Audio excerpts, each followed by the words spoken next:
The other day, while I was eating an apple, a thought popped into my mind. We all know that the Garden of Eden was carefully designed by God, pure, perfect, and filled with abundant, fruitful vegetation. More than just organic, it was divine.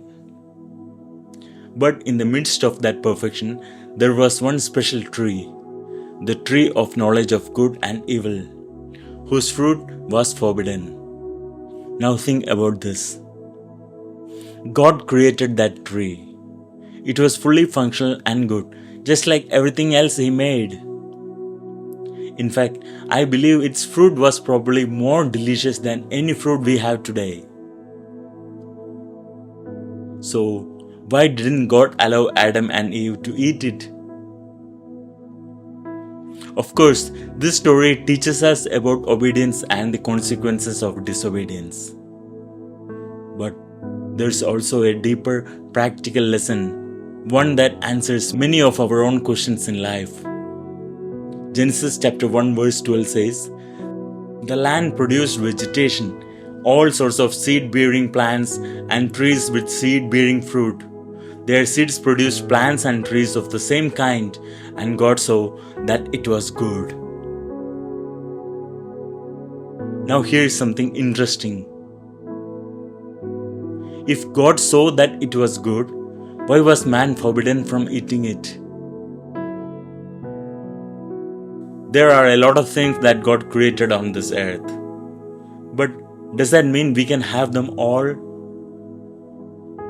Every creation of God is good, but only when used for its intended purpose.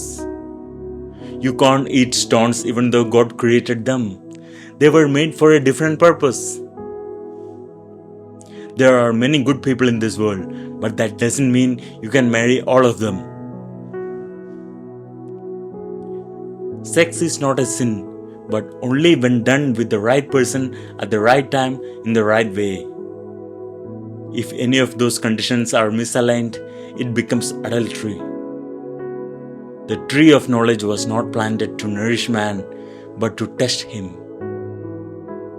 Likewise, everything and everyone in this world has a unique purpose.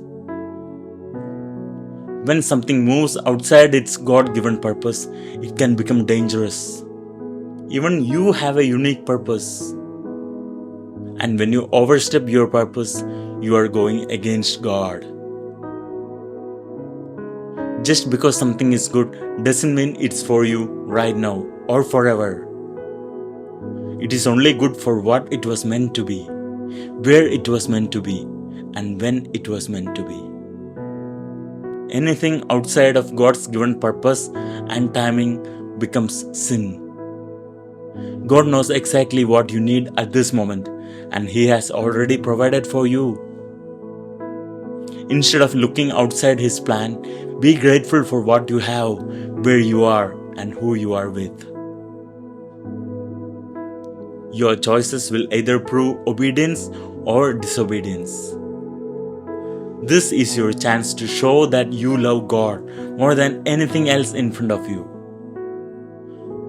Will you trust His plan, or will you take matters into your own hands?